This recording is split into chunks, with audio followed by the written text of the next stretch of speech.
What's up, all you stars and studs? This is former WWE diva Maria Kanellis and current First Lady of Ring of Honor, and you are listening to In the Room.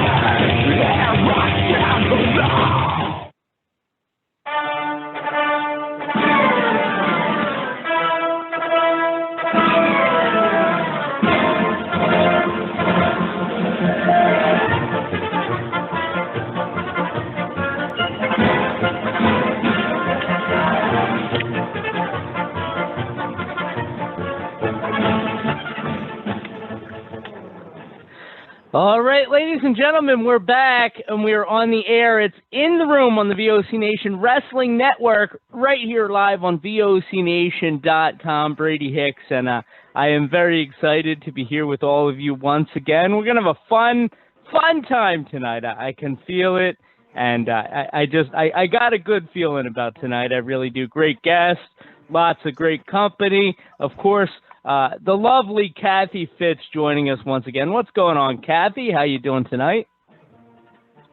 I'm doing good, Brady. How about yourself tonight? I'm doing very well. I'm doing very well, thank you. It's so weird. I got this like crazy kind of studio setup now, and it's something unlike anything that I've really had in the past. So it's insane, but it's a very good thing. Also joining us, former WCW star, the one and only maestro of professional wrestling, Papa Stro. What's up, man? How you doing? Hey, guys. How you doing? Great to be here. Oh, man. Yeah. Another week, right? I'll say that. It is another week. Also joining us, Maniac Matt Grimm once again. Matt, what's the word? Oh, there's which one do you want to hear? The 4-letter ones or something else? I got all kinds of stuff floating around in my head, and Ray Bogus is here too. How you doing, Ray? So, Brady, you said that you can feel the good show and the good company and in my bones, everything that's to come. What else? And your plums. Yeah, what else can you feel? And what else can you feel? And where can you feel it? I don't think we can say that. Quack, quack, quack, quack. I'm getting all kind of feels tonight. 914-338-1885. But this is a PG show, so I'm only playing. 914-338-1885 is the number to call in tonight. We're going to have some fun. Like I said, we're going to take some calls. We're going to talk some wrestling. Yes. Probably a bunch of other nonsense. And we have a fun guest tonight, too. I am excited about this, Kathy. She is the Conduit of Karma, if you can believe that. The Conduit of Karma, and she's just coming up on her 1 year in wrestling, and she's going to be part of the Women's Super 8 tournament, July 31st in Paulsboro, New Jersey. Her name is Kaia McKenna. Nice. I'm excited to talk to Kaia. I got to tell you, and I don't want to come off as pervy, Matt. You know me. That's the farthest thing from how I want to come off. Never. Exactly. But I got to say, doing the research for these women's tournaments is by far one of my favorite parts of the job. I'm kidding. I'm kidding. The women, baby. The women.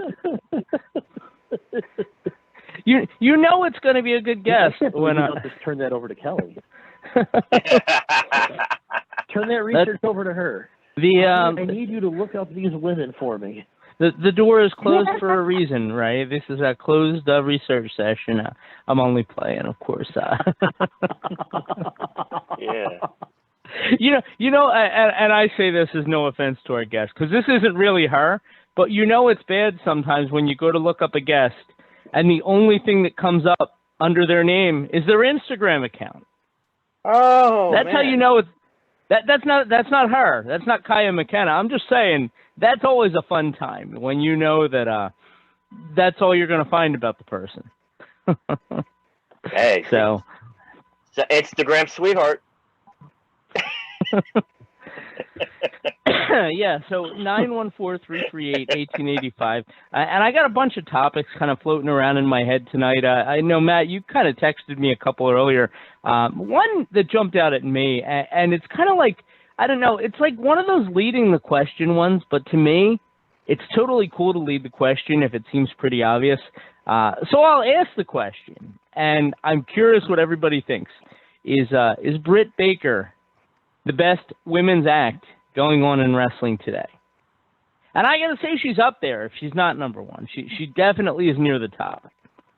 I'm curious what everybody else thinks. But, Matt, obviously you thought enough of it because that was one of the topics that you proposed. Yeah, I'm guilty. I mean, I think she's, at least in America, Guilty. she's the best women's act going on right now. I mean, did I spend an hour last night researching Britt Baker on Instagram?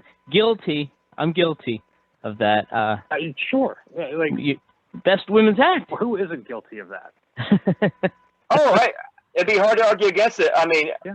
I think of all the brands, she's like the hottest topic right now, women's wrestling. I think so. And it's because she's not hokey, you know? She's just what she's doing is just good, you know? And she doesn't even have to be the best technical wrestler. I just think it's just a really good kind of act. And Ray, I'll say this too. You know, I got to think dating Adam Cole has got to be good for something. And obviously he's rubbing off on her. I didn't mean it like that. That isn't how I meant it. I love this. No, I love it. I love the subtle implication. Yeah. The only reason to date Adam Cole is to advance your career, which ironically is how No. That isn't what I was saying. I was saying that he's rubbing off on her. It came off. I'm saying that he's rubbing off on her. Hey, I'm just saying, like, she's learning a lot from him. Hey, Brady, hold on. Oh, man. Oh, come on. Okay, Brady, let me help you rescue this segment from the hellscape that it is about to descend into. I think you're right, and I think that part of why she is, as Stro put, really one of the hotter topics in wrestling as a whole. You know, we've talked about this a little bit with Carmella before, where like some people can just command a room. They just have the charisma to do so. And she has that. The upshot to her is that, unlike Carmella, who, you know, God bless her heart, is just not very good at having matches, Britt Baker can put on a perfectly fine match. You know, sure. Is she Sasha Banks? No. But she doesn't, you're right. She doesn't have to be, because she has a gravitas about her that commands attention. And that's something that, you know, there's a lot of talent in the women's divisions now. I mean, I would say that they are arguably more talented than they've ever been. But the ability to just command a room, command a ring, and the attention of the audience is something that a lot of them haven't had. And that's not a knock against them. It's just something they haven't had. And so, you know, you notice it even more when Britt Baker comes along and, oh, lo and behold, she demands my attention. Oh, absolutely. For you sure. know, I would also put Thunder Rosa right up there too, man. I mean, she's been going strong for a while recently. I mean, just wherever she goes. So I mean, they're like neck and neck actually with Dr. Baker and Rosa. I mean, in my opinion. I think so. And I'll say this: Triple H made a comment, Matt, a couple of weeks ago, and there was a long time where I thought what he said was probably absolutely true, but the timing on it really couldn't have been worse. Triple H said that all the best women wrestlers in the world were either with WWE or that was their number one goal, and that clearly that balance has shifted. Because I don't think that you've got, I mean, just looking just kind of outside the WWE bubble, obviously you have Britt Baker. You have Serena Deeb. You know, you have Thunder Rosa. You have all these just very talented Camille on NWA. Like, there's just so much talent there. Absolutely. And maybe some of them want to go to WWE. But that doesn't mean that that's the de facto goal anymore. You heard Adina Steele said it last week on the show, you know, when we were talking about the Women's Super 8. She said, like, you know, her goal isn't necessarily WWE or bust. And I think that's very indicative of where a lot of people's heads are at today. It isn't necessarily WWE or bust. There's a lot of options out there now moving forward. Yeah. Yeah. And I think that's honestly, that's one of the best things that wrestling has going for right now is that, I mean, and even like the Japanese promotions, it's easier to watch the Japanese promotions if you live in America now than it was 5 years ago. Yeah. Yeah. Mm-hmm. It's just, there's more of a market. There's more places that people can go. Not everybody needs to hang their hat on making a living for themselves by going to WWE. Mm-hmm. And I mean, when you look at the number of wrestlers employed in WWE who are underutilized or not getting any time, this is better for everybody to have multiple viable employment options. Oh, it definitely is. It Absolutely. definitely is. And, you know, it's funny that we talk about this now. It's funny that we talk about this now, given what I'm going to bring. Given what I'm going to bring up a little bit later in the show, it's funny that we talk about this and then frame it this way. You guys are right. It's so much healthier for the wrestling world to not necessarily be everyone WWE or bust. Mm-hmm. That doesn't mean that doesn't mean you want it to go too far the other way, because the reality is that having that sort of, you know, zenith promotion and that place where there truly are bigger, brighter lights, that matters, and that's important, because that does, for better or worse, drive the rest of the wrestling economy, and it does help give you sort of a crown jewel, you know, in your career. You know, I mean, for all his accomplishments outside of it, I mean, would Stro's career nearly be the same had he not been in WCW? I mean, who knows? Different. Who knows? Oh my God! You probably would have ended up in WWE if you didn't. I'd be sweeping the floors of the Titan Tower. Smoky Mountain would still be in business if you were there. Yeah, right. Yeah, right. I still want hashtag Stro at WrestleMania, but that's beside the point. The point is that you sort of wonder if that's a feasible goal for Triple H anymore, because realistically, WWE, if you're a performer who's my age, if you're in your early to mid 30s, and you're kind of hitting what should be your prime years, you've watched WWE get 2 cracks at a women's division. And the first time you saw it through, you saw Mickie James end up pulling out a nice career. Mm-hmm. And you saw them squander Gail Kim, and you saw them just royally squander Katie Lee. And then they went back to the drawing board. And they had the Women's Revolution. And if your name... I don't want to sound like I'm trivializing their accomplishments, so I really hope one of you piggybacks off this. But that's your gimmick. If your name is brother. Charlotte, that's my gimmick. But I don't want to do that. It is. I don't want to. Right. I don't want to kill it. Right. Stro. People love you, and I am trying to be good like you, instead of being evil like me. Oh, just be you, like brother. Me. Yeah, just be you, Ray. We need more. Just be evil. He's saying. Just be evil. He's saying. Yeah. Anyway, well, I mean, I'm going to try, but like, I genuinely don't want to sound like I'm putting down the other women's accomplishments here, because I'm not, because there's some women wrestlers who I genuinely love watching perform in this list I'm about to give. If your name isn't Becky Lynch or Charlotte, what really did you get out of the women's revolution? Sasha? I mean, if you look at Sasha's matches, though, I mean, what is she? She's at best the second fiddle.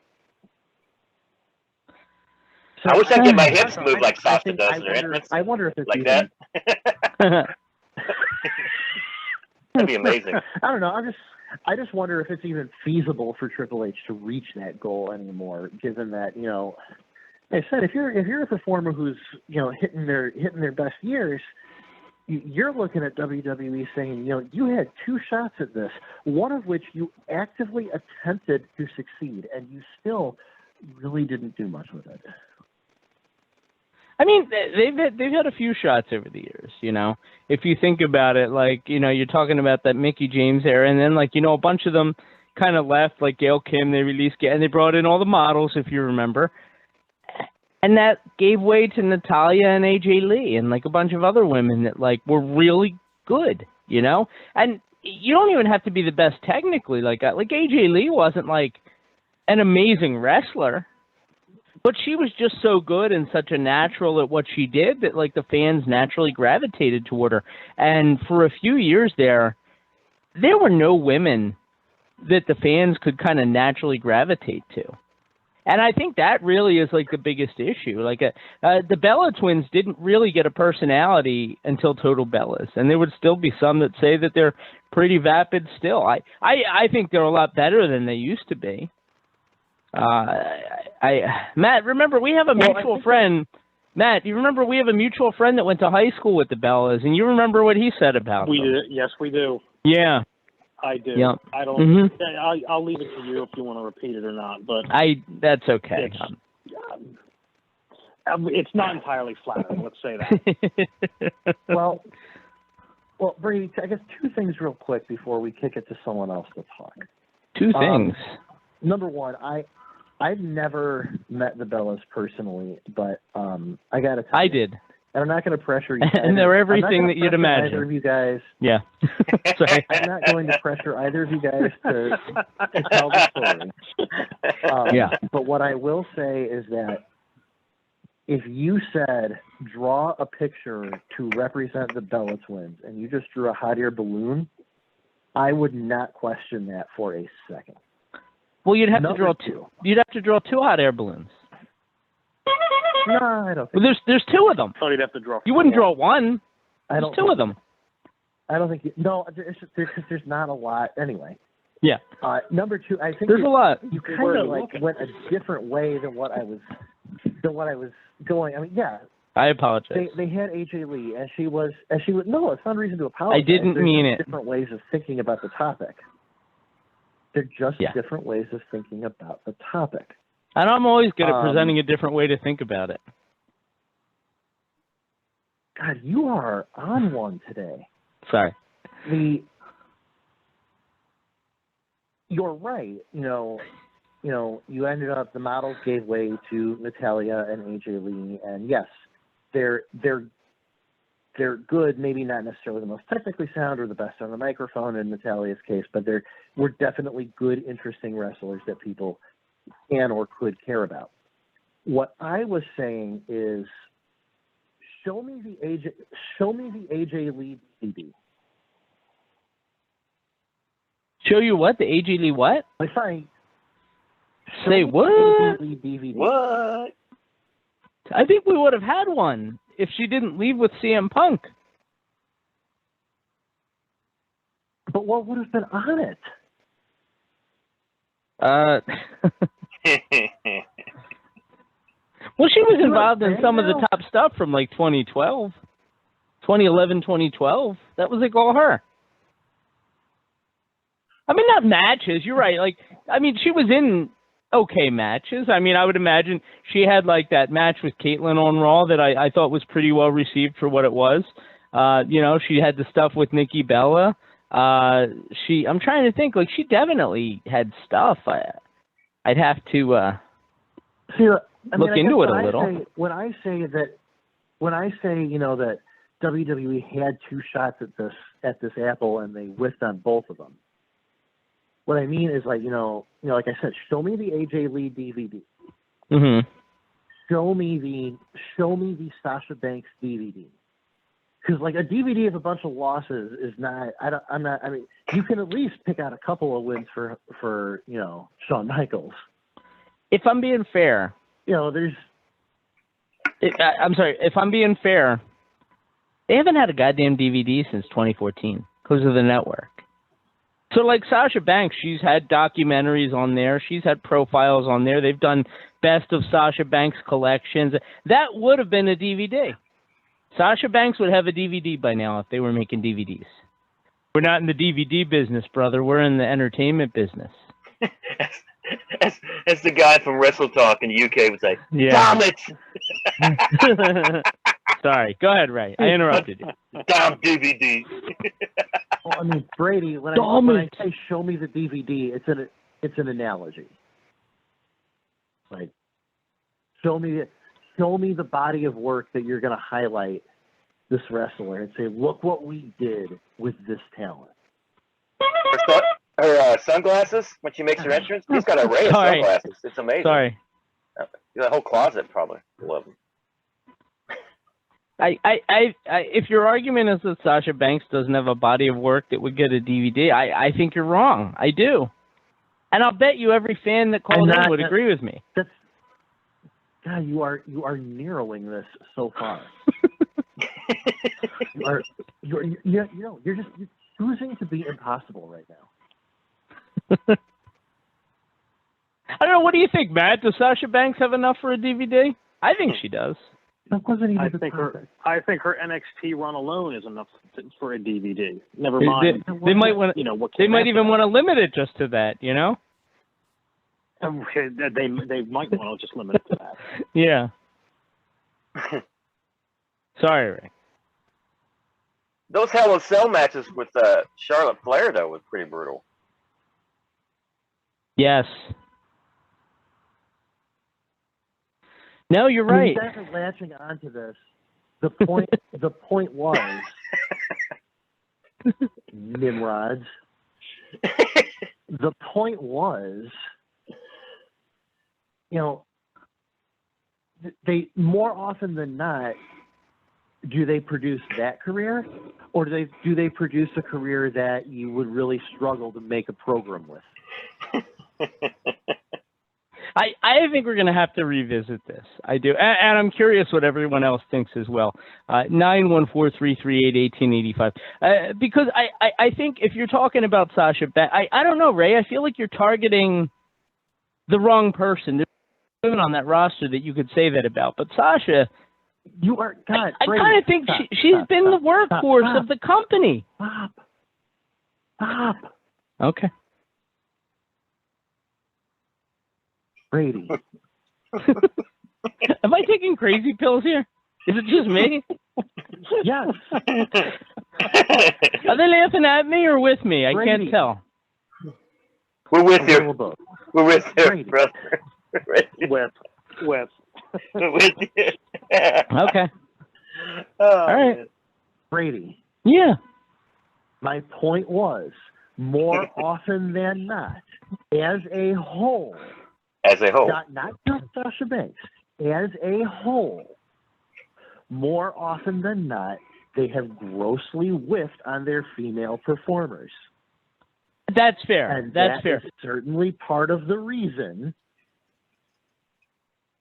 that I think that Triple H's goal is no longer feasible. You are the one that just latched on to Sasha Banks. Well, you keep bringing her up. Very perfectly fine if not. God. You're okay. Like a student. Hey, Brady, you still had that sound effect? You still had that Sasha Banks sound effect you had? Played a while back? I do. We'll play that later on in the show. 914-338-1885. Listen, I definitely want to talk about Sasha Banks tonight, and we'll talk about the women that Ray is attacking right now in WWE. I'm only playing, of course. But right now we have a very special guest, and I don't want to keep her waiting. Part of the Women's Super 8 tournament, July 31st in Paulsboro, New Jersey, we have Kaia McKenna joining us right now. What are you're going by the Conduit of Karma? What's going on, Kaia? How you doing tonight? I'm actually doing pretty great. I can't complain. Today was a good day. It was not super busy at my job. I got to do a little bit of sewing. I got to go work out. I'm pretty happy. No complaints. Okay, a little bit of sewing makes it a good day, and working out. I was going to ask what makes a good day for Kaia McKenna. Just like not having stress from going to one thing to the next. I can hear that. Fluidly go through my day and like not have anything cramp my style. Well, your time of things going fluidly without a hitch are about to end right now, Kaia, because I'm interviewing. I'm just so good today too. You have to ruin it, don't you? I do. No, I mean, this is a very exciting thing. Obviously, we have this huge tournament coming up in Paulsboro, New Jersey, the end of the month. You're around 1 year wrestling now. What does it mean to you to be part of something like this? Actually, I think it's the coolest. I'm a huge wrestling nerd, a huge wrestling enthusiast in my own right. I've been watching great since I was a teenager when I first got into independent wrestling. I think it's an amazing legacy tournament, and to be asked to be a part of it is just such an honor, because if you look at the people who have participated in the past, they have all gone on to do great things. It's truly a marker for success in our industry, and it's just, I could not be more amped. I mean, you look like Adam Cole was in the Super 8, Tommaso Ciampa, Daniel Bryan. I mean, like, the list goes on and on, right? So it's great. Yeah. Even like from a women's standpoint, like Tessa Blanchard, Deonna Purrazzo, like girls are just absolutely crushing it right now. So it's an absolute honor, and I'm so excited. Well, that's pretty cool that you kind of know the history and the significance of it and everything. I mean, for you as a wrestler, kind of getting into the business, this is something that like maybe was a goal of yours? Oh, 100%. I have always wanted to do the Super 8. It's always been on my list. I think that type of stuff is really, really cool. And maybe it's just from like what I grew up watching when I was, first really starting to get seriously involved in watching wrestling. Because like we obviously all watch wrestling as kids, but then when you become a teenager, you start taking more of a keen interest in wrestling and starting to diverge and find specific subsets of wrestling that you prefer to others. And I really like independent wrestling. This is such a huge part of independent wrestling, and I've always wanted to be in this tournament. So I'm so happy I get to do it this year. Well, I know you've done other stuff in and around the wrestling business. I mean, you mentioned, I know you've managed as well over the years. Like, what was it that kind of drove you to want to actually be the one getting in the ring and doing the beating up as opposed to just kind of watching it from afar? Okay, so before I even went to wrestling school, I did do work as a valet and a manager, and I would just go around and help out and do ring crew everywhere I could. And I spent a whole year doing that because I had to wait a year to go to school. I mean, you have to sign up in advance. So I had a full year, and instead of just sitting on my ass, like waiting and doing nothing, I tried to be as prepared as possible, not only like mentally and physically, but also familiarizing myself with how the business worked on the other side of the barricade. And that was just such a good experience in its own right. And it also kind of let me see how things work so I could really decide if it was truly something that I wanted to be involved in at this level, which it was, and I'm so glad I did. Okay. But yeah, like I learned so much just from like just how to set up rings, putting chairs down, like pulling tickets at the door. I've literally done it all at this point when it comes to that type of stuff. So it was how important do you think? A good experience. Okay, that's cool. Like, how important do you think it was that you got to like kind of learn all the ins and outs of the business before you really kind of jumped in like that? I mean, obviously, it makes you more well-rounded than a lot of people. It gives you an appreciation for this business and opportunity that people that have not done that simply do not have. It makes opportunities like the Super 8 mean so much more. I mean, it's one thing if somebody hands it to you because they think you're great, like, oh, here, be in this tournament because you're great, whatever, versus someone who's seen the business from the ground up, has seen the work that goes in from all standpoints, whether it be from a promoter's standpoint, a commentator's standpoint, a valet standpoint, the fans' standpoint. Like, all of these things are equally important, and it's so important to be familiar with all of them. Yeah. And you have that familiarity, you just have a whole different respect for this business than someone who has not had those experiences. And that's just my personal opinion. That's not saying people who haven't done that don't love wrestling. Because sure. There are plenty of people that love wrestling that are involved in this business that have not maybe had the experiences I had. But I am so grateful for those experiences, for like being out in Iowa and putting a ring up in 3 feet of snow and ice. And like, all of us just standing there like, damn, we really love wrestling. Because if we didn't love wrestling, we sure as hell wouldn't be doing this, you know? Absolutely. So, Yeah. but that's Absolutely. so good, and it builds character and it builds grit, because anything worth Sure. having is not easy, and any form of success or greatness does not come easily, and it's not Okay. going to be simple. I think you nailed it right. Hit the nail right on the head, as they say. Like it's a respect thing. It teaches you about the business and everything about it. You mentioned going to Iowa. I know you've traveled a little bit for wrestling. What's the coolest place that you've wrestled so far? Oh man, honestly, there were two that I personally really enjoyed. I think the first one was when I did Fight Forever in January, GCW 24-hour show, because it was such a unique situation. 24 hours of wrestling, crazy, right? Like small venue, small like core crew trying to pull off this crazy feat. I had a match there. It was fantastic. It was just so fun. Like, cool. It's kind of sucked we couldn't have fans there, but it was just really cool to be in an experience where everybody was there because they loved wrestling and they wanted to do something special for wrestling. So that was really, really cool and really, really fun.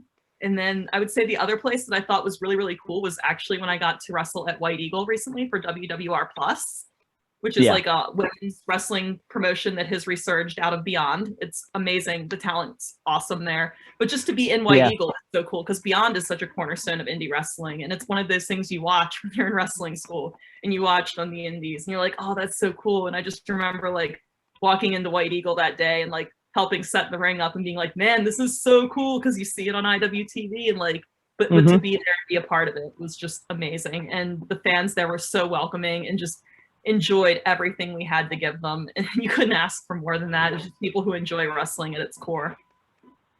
That's pretty cool. And you talk about the fans being there. I mean, I'd imagine the first couple months wrestling must have been pretty brutal. Bless you. Because there weren't a lot of fans, so obviously there weren't a lot of shows for independent wrestlers. I mean, how do you kind of not lose your excitement for it when you're not able to go like that, when you're just starting out? So when I graduated wrestling school in March of 2020, I was confronted with a very unique situation, and that situation was that there just simply was not wrestling. But just because you can't physically get into a ring or be on a show doesn't mean you can't be improving yourself as a performer. You can't, you can work on your gimmick, you can work on your look, you can work on your body, you can do the gym, you can do CrossFit, like you can control your diet, you can work on your promo, you can design merch. Like there's so many aspects to what makes you successful in wrestling that to pigeonhole it into being able to work shows is just like silly and ludicrous to me. So okay. Uh-oh.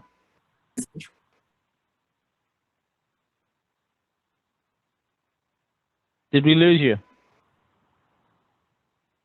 Wrestling school, which enabled me to meet people and make connections. So despite there being a pandemic, I still had some opportunity. So it all came together kind of perfect, but I don't know, it was really kind of strategic about it. And I looked at it more like chess and like, how can I make the best possible outcome for myself despite the circumstances I'm given? Okay. Talk about rolling with it. So we asked Adina Steele last week. One of the fans wants to know, what do you think about intergender wrestling? I know you've done some shows with intergender wrestling. What are your thoughts on that? Well, I am a 5'9", 165-pound witchy goddess. So I will definitely get in there and mix it up with any of these boys on the indies that think they can take me down. Because I am definitely it to them. All right. That's awesome. I think it's really cool. I wouldn't try. I think that there's definitely a spot for it, just like anything else in wrestling. Like you have tag wrestling, you have women's wrestling, you have gimmick matches, right? Like ladder matches, tables matches, and you have intergender wrestling. It's just another type of match gimmick, and there's no reason why we can't explore that. I also understand that it's not everybody's cup of tea, and I don't judge people who don't want to play. Like, that's not your thing. Like, it's cool. That's totally fine, because there are enough of us that want to do it that can make it special for ourselves. Okay, very cool. So I wanted to talk a little bit about creativity, because something you had yesterday, I saw it yesterday, I'm sure you did it before that. There was the poster with the Women's Super 8, and you're on the side there, and you've got your crown, and it's sparkling, Stro. It's got the little glitter coming on. It's animated. Nobody else is animated. Kaia McKenna is animated. This creativity. Awesome. I mean, where does this kind of stuff come from? I mean, even like the Conduit of Karma, like that's just like so different than what you hear or what you see. Where does this come from?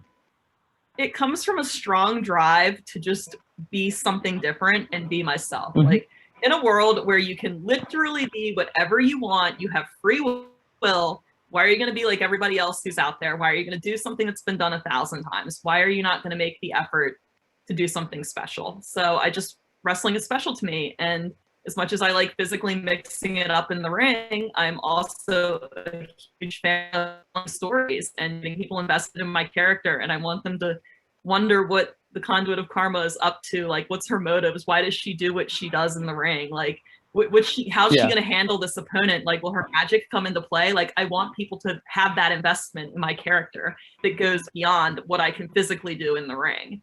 And that's just cool, because to me, like growing up, like some of the best wrestlers were like the larger than life characters, right? Like, sure, we all love Stone Cold Steve Austin.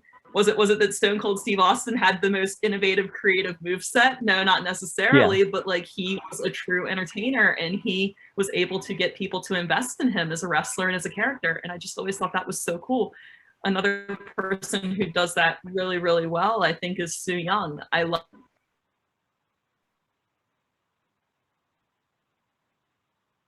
and I just in the origin story and like how she's able to travel between these realms, and I just think that that's so awesome and wild, and I wish more people like put that thought into their characters. And I just want to be in that group. Like, I want to be somebody that kind of gets that investment from people and tells stories in the ring.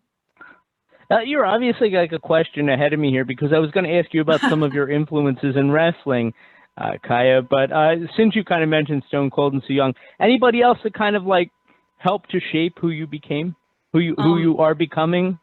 Yes, there's a handful. It's so hard to nail it down. And I like many people for many different reasons, and they influence me for many different reasons. Mm-hmm. As far as like presentation, I always have felt very inspired by Chyna, because she just was like this seventh wonder of the world, right? Like, she was tall and she was strong and she was beautiful and feminine, and she just transcended beauty. And I just thought she was incredible. So I love her presence. I want to have that presence. I want to walk out there and people to be like, oh, what's Kaia? What's this? Oh, this is something. Okay, let me put my phone down and watch for a second here, you know? Yeah. So I just love that presence that she could command.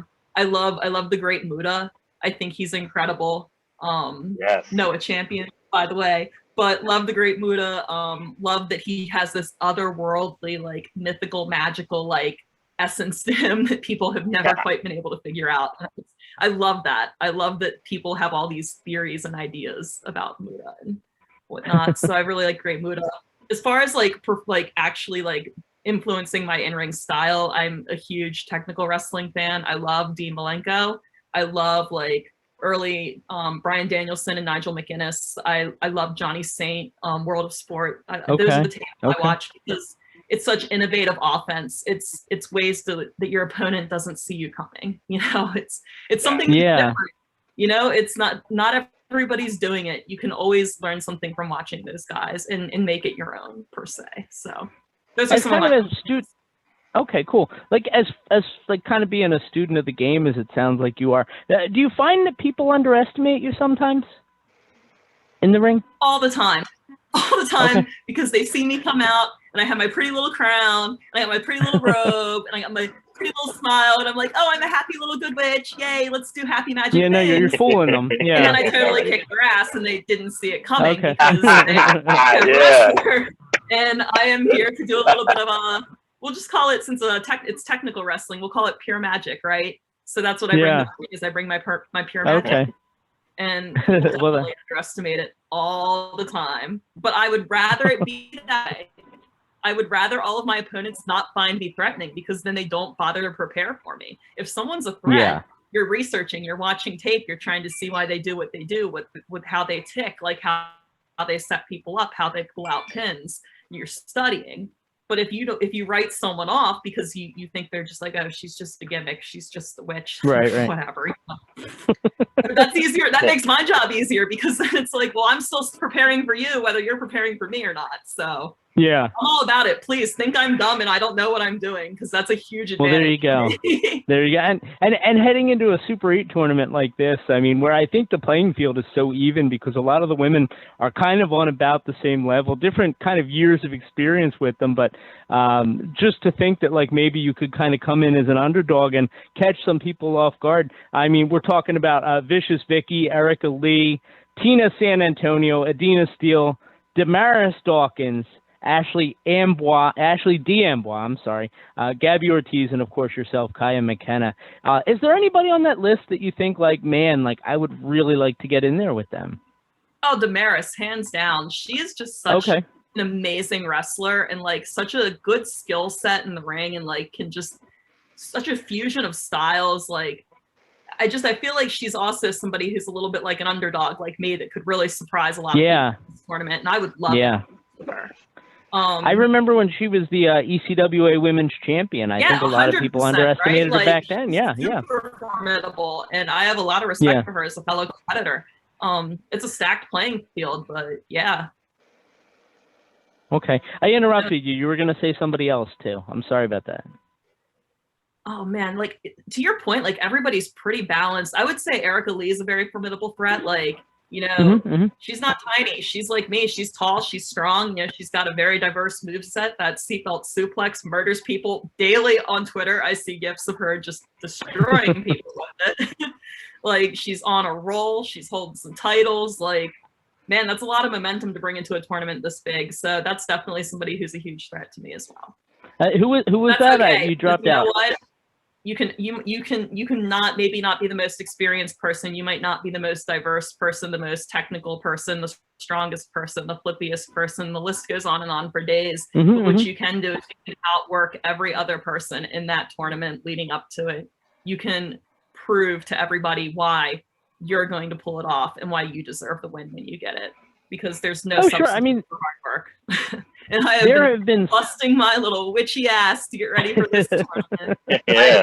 I've been training in the heat. I've been doing CrossFit. Sounds like it, yeah. I've been training in the ring in the heat, doing seminars, like everything I can do, watching tons of tape, trying to figure out game plans for different possible opponents and scenarios, like having plans all the way to the finish because I'm not limiting myself. Like I see myself in that final, and when I get there, I want to be ready for it. But, you know, I've also done a lot of stuff like taking very relaxing baths and like a lot of full moon meditation and a lot of manifestation with crystals. I've been eating a lot of really good meals and indulging my body and my soul. Because as much as it's important to be physically prepared, you have to be mentally prepared for these people as well. Absolutely. And it sounds like a very well-rounded kind of regiment there, training, Kaia. You know, you talk about, for example, training in the heat. I'm thinking if this place is air conditioned, you'll be much better off then because you're used to working in very kind of hot, stuffy environments. So I think it's and the meditation too. At Black and Brave training, getting ready for this tournament, and it was an average of 98 degrees inside of our building every day. Wow. Oh my God. You know, it's so worth it though, because like you just, once you adjust, like you're unstoppable. Like that's not a factor anymore. It's just removing anything that could be a disadvantage, right? Oh, it's hot. Who cares? I'll be fine. Not a problem. Okay. I'm ready. Yeah, right. Well, obviously you have big plans for yourself. One of the listeners actually wants to know where you kind of see yourself in 5 years. What kind of stuff do you see yourself doing? I see myself as queen of the castle on top of this witchy wrestling. Blasting my spell everywhere. And I don't even think it's going to take 5 years because I have been a very strategic little witch and I know exactly where I need to be and where I need to go. Well, you definitely sound driven, and it sounds like you are definitely going to be in good shape come July 31st in Paulsboro, New Jersey for the Women's Super 8 tournament. Again, Vicious Vicky, Erica Lee, Tina San Antonio, Adina Steele, Damaris Dawkins, Ashley D'Amboise, Gabby Ortiz, and Kaia McKenna. Kaia, thank you so much for the time tonight. If people want to follow you, keep up with you on social media, what's that like? Okay, I have Twitter and Instagram. The handle is at Kaia MCK, so KAIA MCK. I do not have a Facebook. I do have a Facebook page under Kaia McKenna, but I don't have a personal Facebook page for wrestling. It's just Facebook's a hot. I don't play with Facebook. But I do have Twitter and Instagram, so you can follow me there. And I put all of my content up from my matches and where I'm going to be and you know, training and all that good stuff too. And you know, living my best life, I guess, doing all my witchy stuff, hanging out with my pug, all the other things that are important in life too.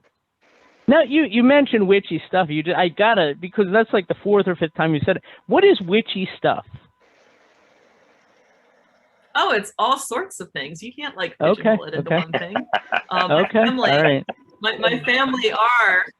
family are witches. So the gimmick does come from truth. It's a piece of me that I have magnified a little bit. So you're Wiccan. Okay. But very cool. Maybe not necessarily Wiccan. The magic that my family practices goes back further than Wiccan and pagan practices and satanic practices. So we're Fae witches. We go back to Ireland many generations. We've always been practicing. My aunt kind of oversees body and guides us. And it's really just a very nice spiritual thing. We derive a lot of power from the moon. We praise and pay a lot of power to Hecate, the maiden mother and crone. So it's just doing things like following the lunar cycles, like deriving energy from it, kind of guiding your life in that sense, knowing when to focus energies on certain goals and how to direct that in the universe. I gotcha. Okay, so you're pretty in tune with nature then. That's got to be an advantage as well. Listen, Kaia, I want to wish you nothing but the best, and I look forward to seeing you in a couple weeks for the Women's Super 8 tournament there in Paulsboro, New Jersey. Before we go, I have a favor to ask. We didn't lose you, did we? Did you drop out? Uh-oh. Maybe. Am I here? You're here now. Okay, cool. I think you're here now. Okay. Yeah. Cool. It keeps coming in and out. I don't know why. I upgraded the internet and now it sucks all the time. I got to be better in touch with nature, I guess. But like no, I was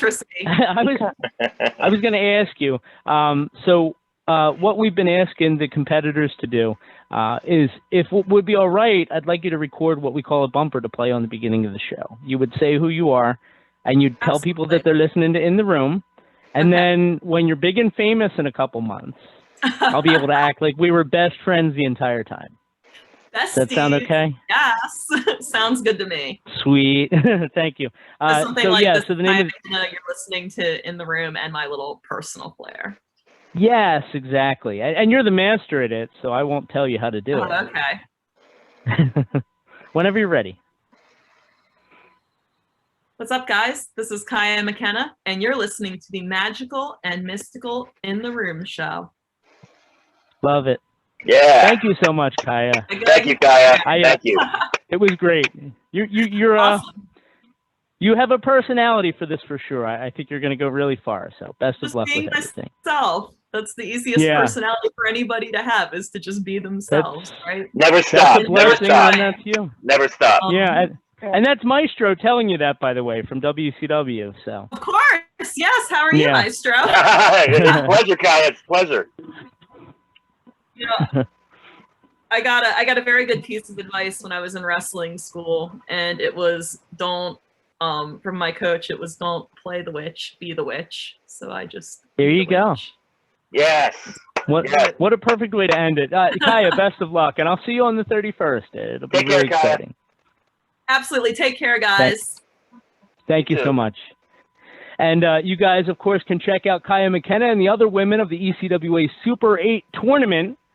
Just go to ECWAWrestling.com for tickets and information. Don't forget, it also streams live on IWTV. I believe it's a 2 p.m. bell time, Eastern time, so be sure to check it out. What we're going to do right now, guys, we're going to take a quick commercial break. And on the other side, we're going to open up the phone lines. All the weirdos are here, Kathy, so it'll be good. 9143. I'm only playing. That's bad karma. 914-338-1885. I love them all. We'll be right back, guys.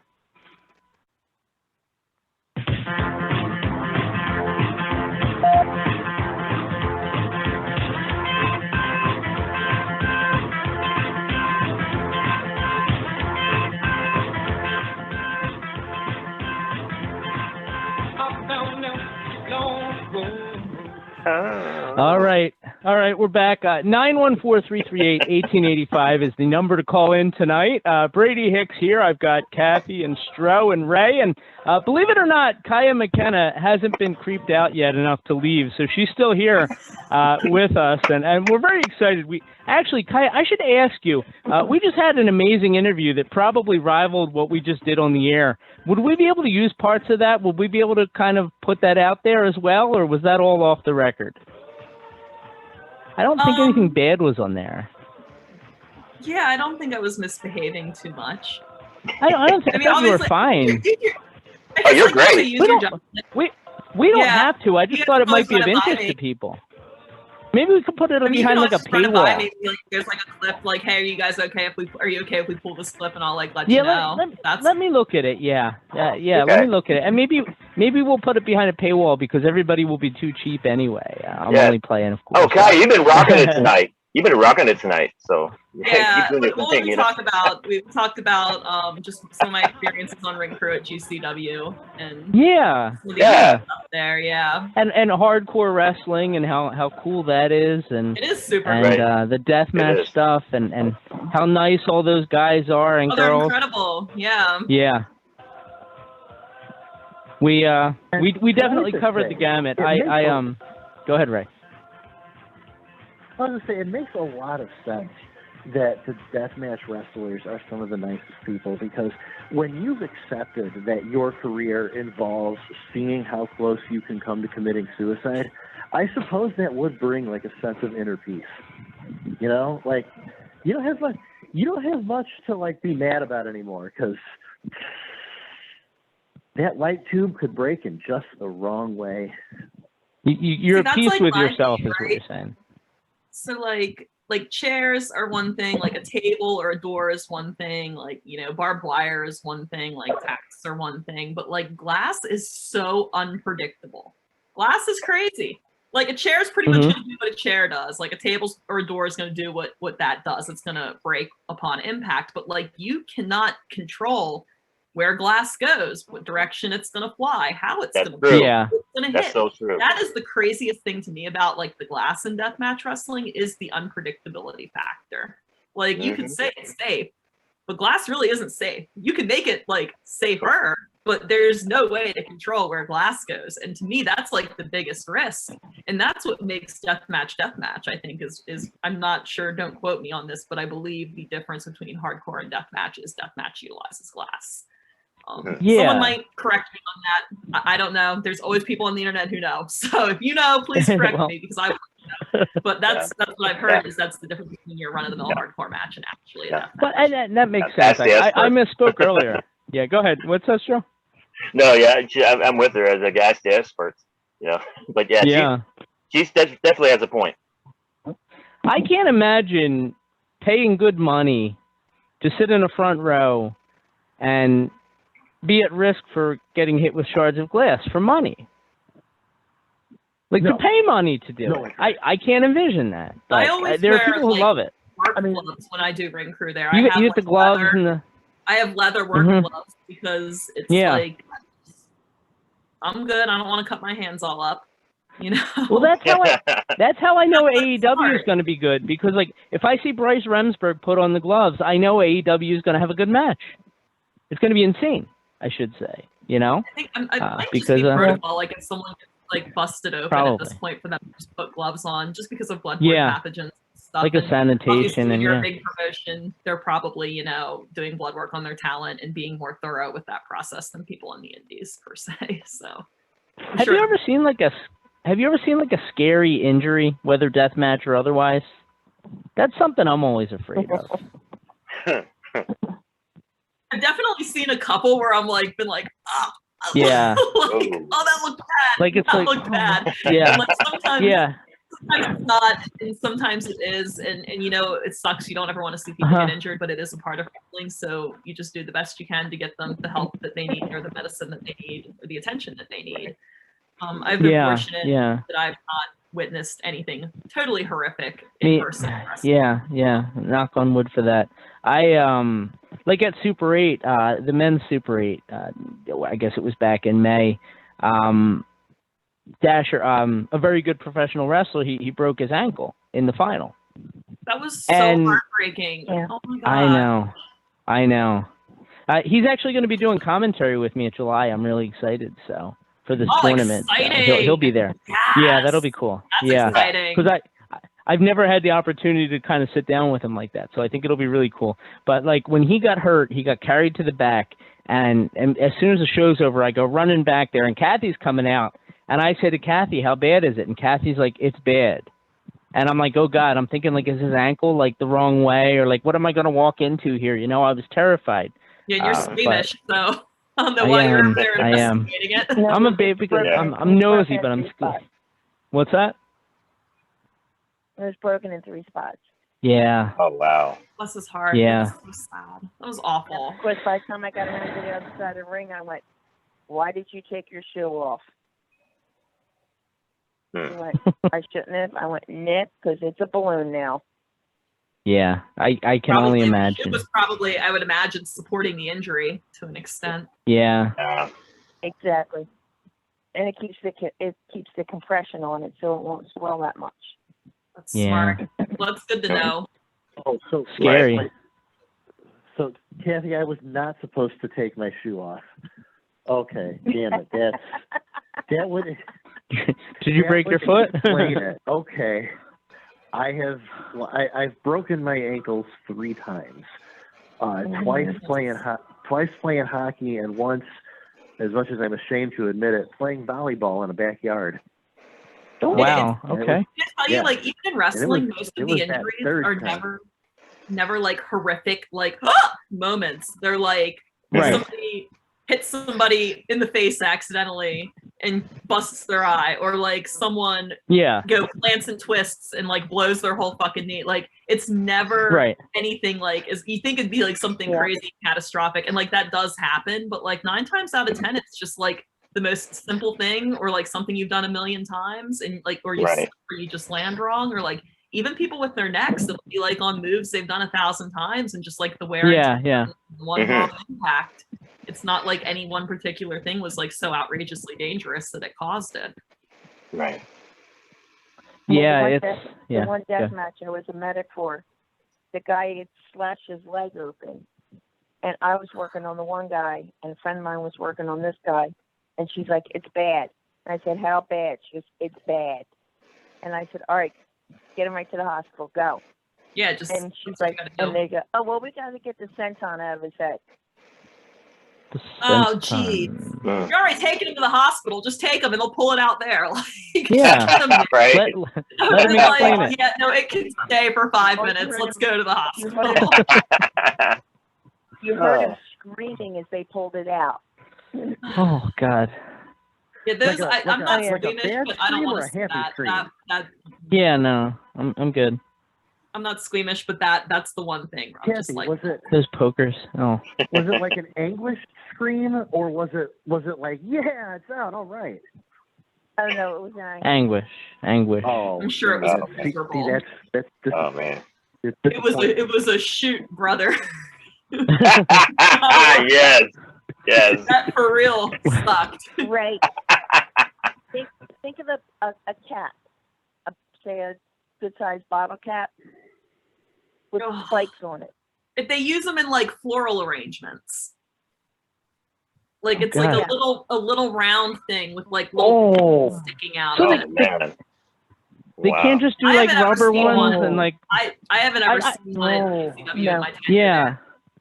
Maybe get like some rubber ones and some ketchup. Like that would work just as well, right? I would think. Yeah. You know what's so funny is like I get so mad when fans get like pissed off about like safety stuff. It's like we all are aware at this point in nowadays that wrestling is a little bit of a work, and that we're suspending our disbelief to enjoy sports entertainment. So in my opinion, if there's something that they can do to make the stunts easier for the performers or safer, then like I'm not gonna get mad about that. Like I saw people like Chris Jericho got chucked off the top of the cage and like they had like a crash pad for him, and I'm like, well, good. That's great. Back in the day, they would. Like, people were back so in the day, mad they just would have had a. I'm like, this is so silly. Why are they so mad about this?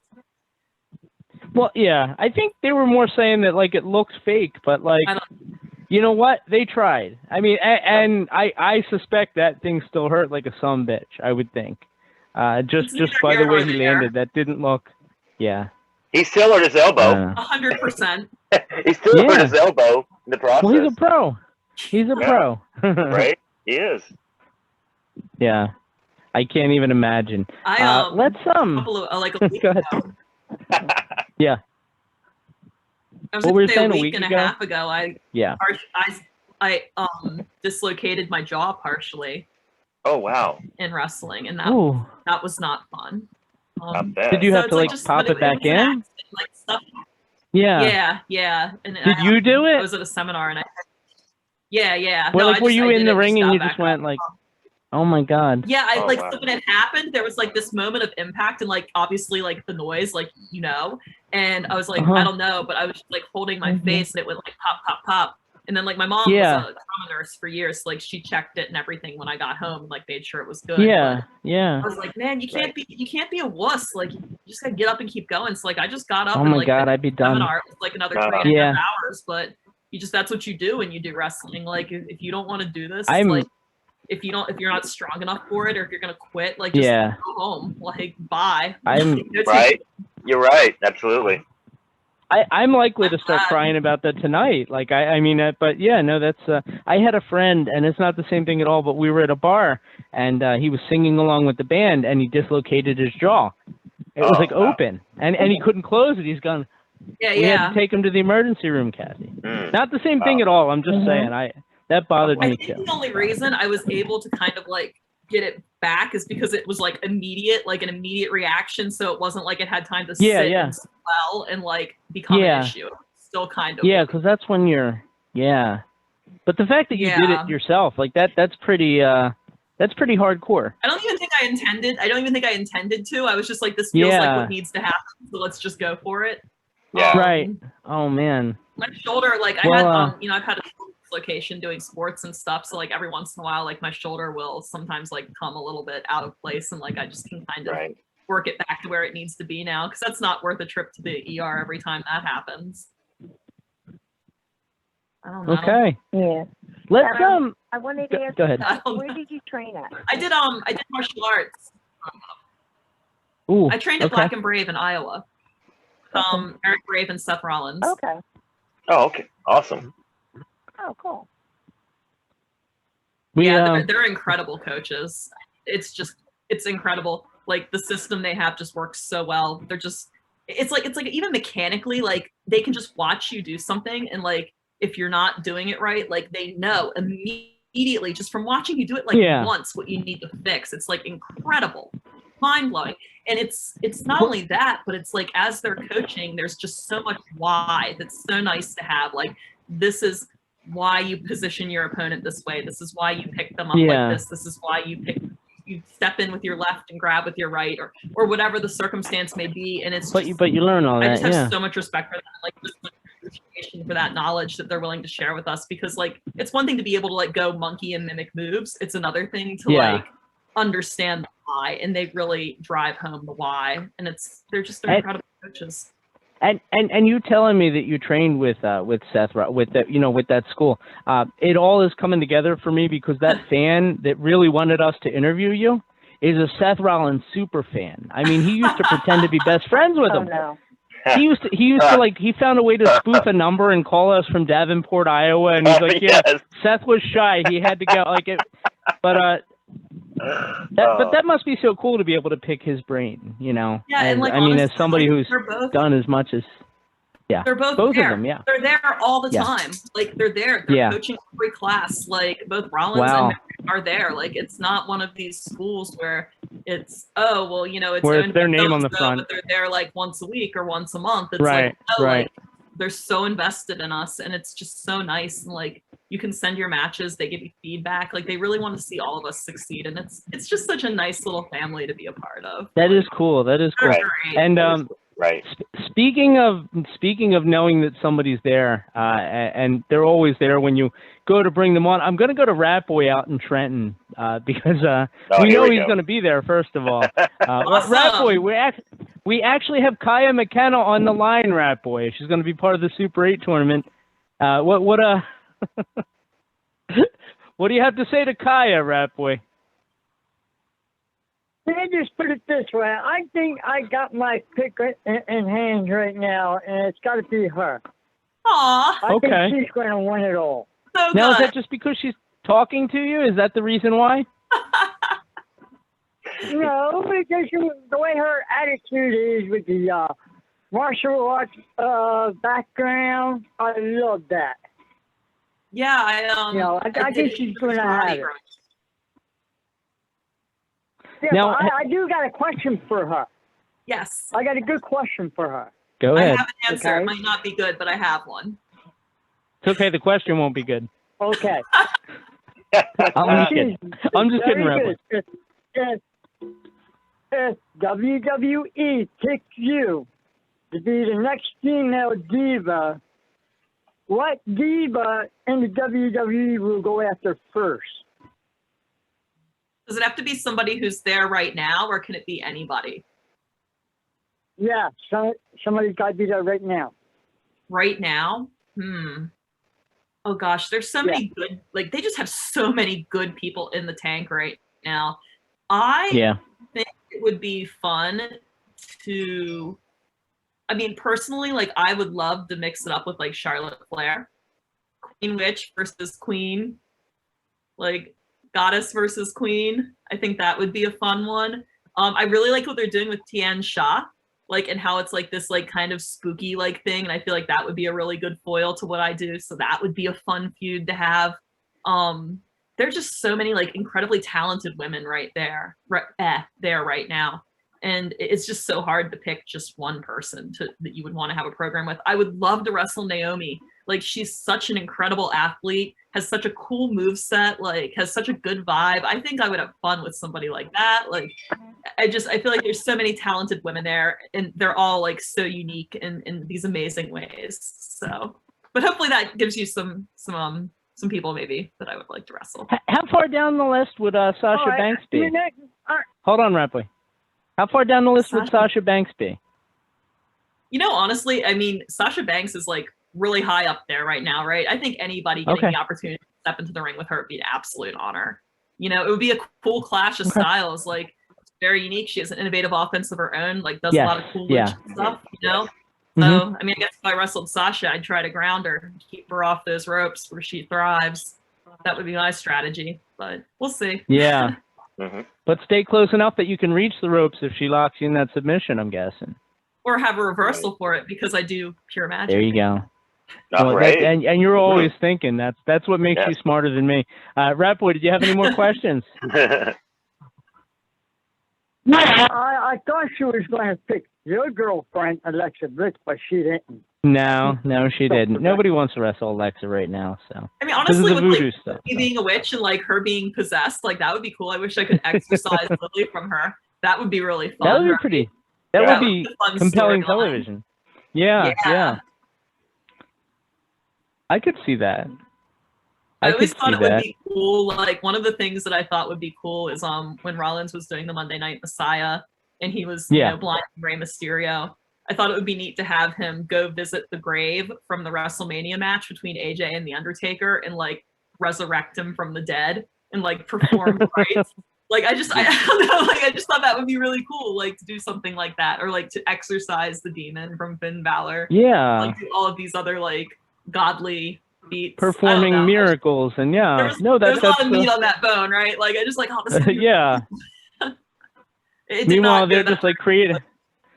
Meanwhile, they're just like creatives got nothing for them though. So I mean, you know, it is what it is. You know, honestly, one of the people in wrestling that I really admire is R-Truth, because he is one of these people that no matter what they have thrown his way, whatever they've thrown his way, he has been like taking the ball and been like, yeah, I can run with that. And he has like made it successful and gotten it over. And I feel like that's what it's about at the end of the day, is being able to like check yourself aside at the door and like be a performer and entertain people. And like this is what I'm working with. Let's do it. Let's make it the best thing going right now. And he's just like so awesome at that. Like I would love to do a seminar with him and pick his brain.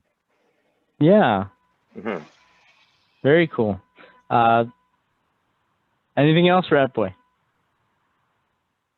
I think that's it for this week because I got to keep my phone on because you live in Trenton. A scary phone. I had a scary phone call today from Okay. my sister. Is everything okay? My parents' dog. Oh, okay. No. My mom and dad's dog is fighting for his life right now. Oh, I'm sorry to hear that.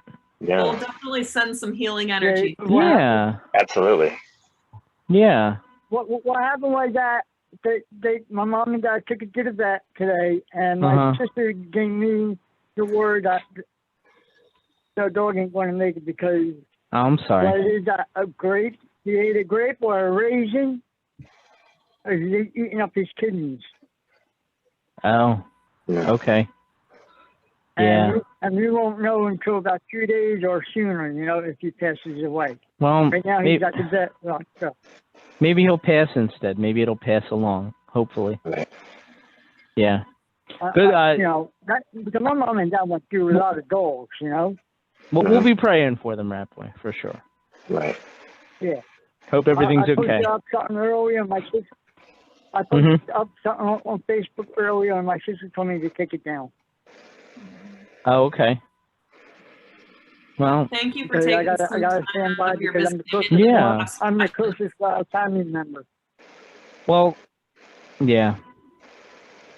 Well, thanks for the call, Rat Boy. We'll be thinking and praying and yeah. Me and a couple of my friends might be coming to that female Super 8, and I gotta meet her and I gotta take a picture with her. Okay. I would love to take a picture with you. Please come up and say hi. You'll have to meet him in the parking lot. He doesn't buy tickets. I mean, I got to get into the venue somehow. I'm going to have to go to the parking lot, right? Can't just plummet into the room. I'll be in there. Okay. Well, I look forward to seeing you. I'm not going to be like Virgil selling hamburgers out there. No. Virgil. All right. Take care, brother. Give your parents my best. All right. Bye-bye. Yeah, he's a nice guy. He is. Yeah.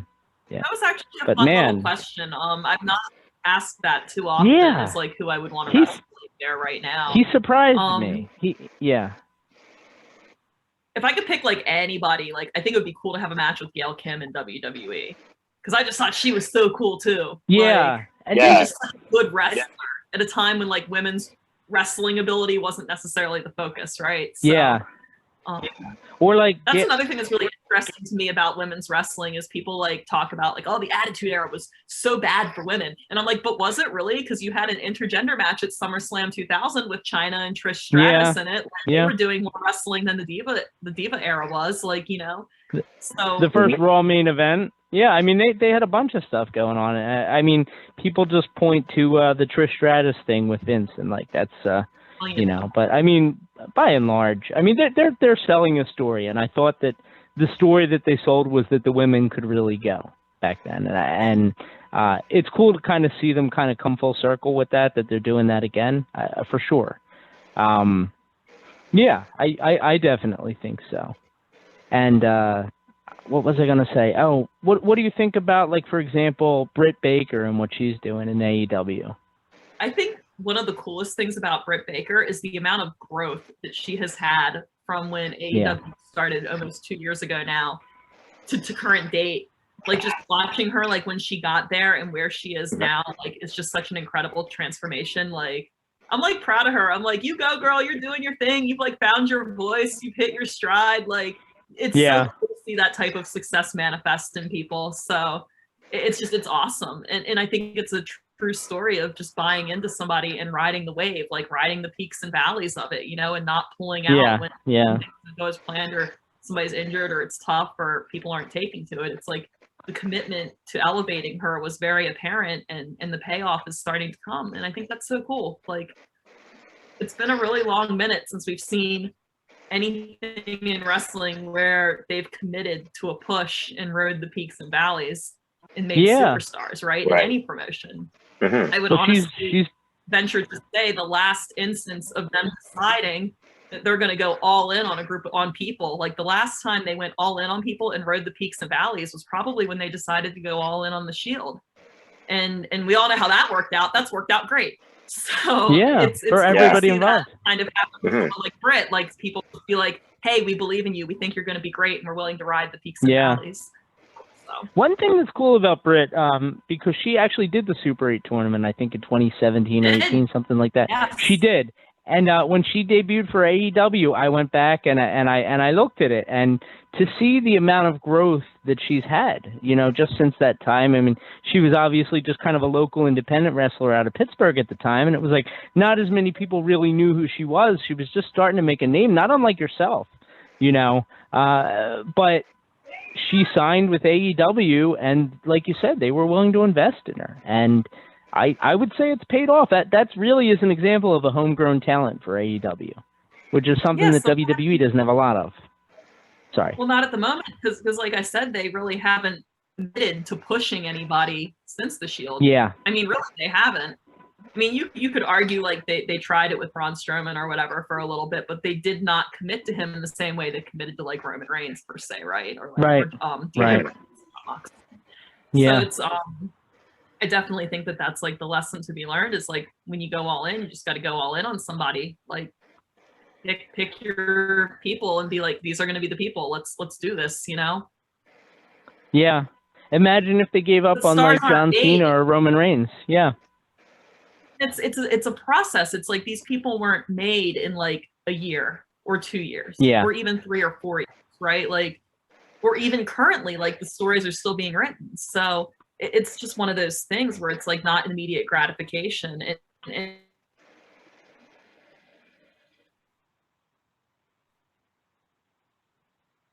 Because like all of that was, I think, before like Twitter really became worse. So it just people want that immediate gratification, and if it's not over immediately, people are just like, get rid of it. Right. So it's I think that all of us can learn, like your companies can invest. It's an overnight success story, whether people want to admit that or not. Is it safe to say, and obviously we're not there, but like, is it safe to say that WWE is like way too impatient with talent? Like they I feel like if they get behind something, like you said, it's like it's for a very brief time, and when it doesn't work out right away, the amount of stories that they've just abandoned is like, are they if you're watching a TV show, there's a lack of continuity there sometimes.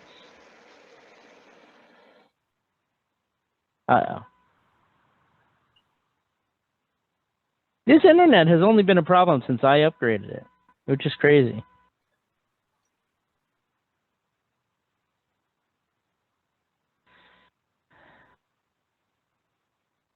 Well, let's try while we're waiting, let's try Tora again. Oh boy. Tora, what's going on? Is she singing? That's her singing.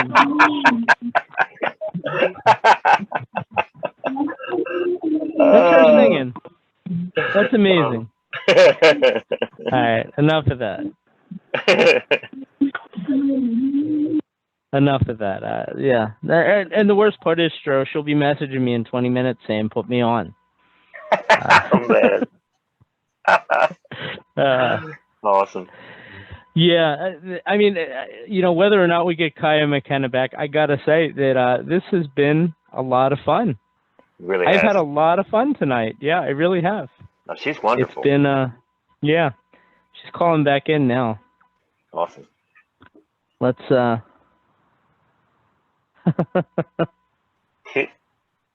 What I was going to say, though, is are they impatient? Yeah. Are they simply responding to the volatile media environment that has been created by places like Twitter? Like there's not like that's not true.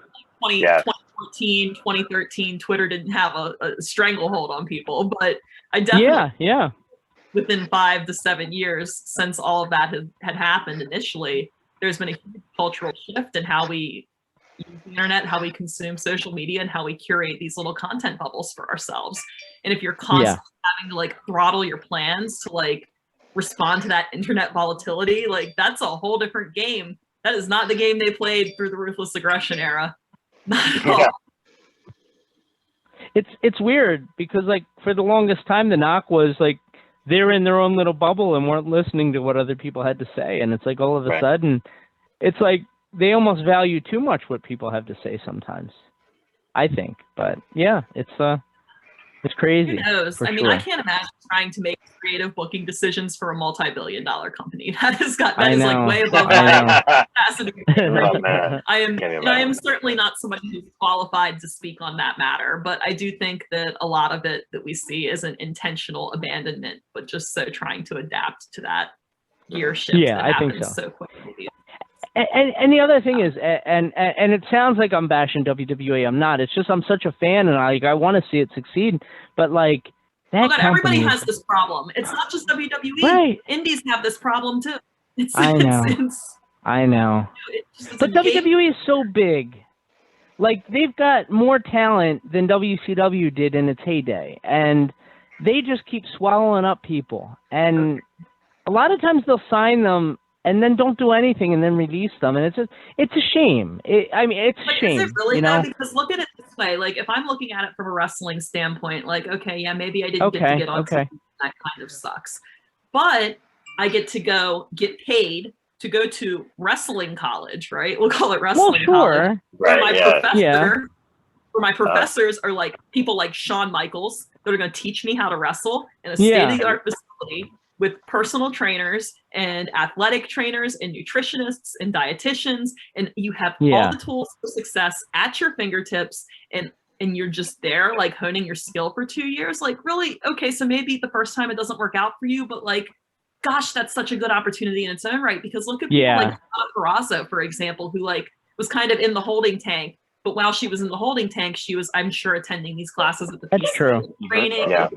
And look at her now, like she's on top of these. And it's like, it just speaks volumes to the system that they have. And I'm sure there will be a day where we see her again in WWE, you know?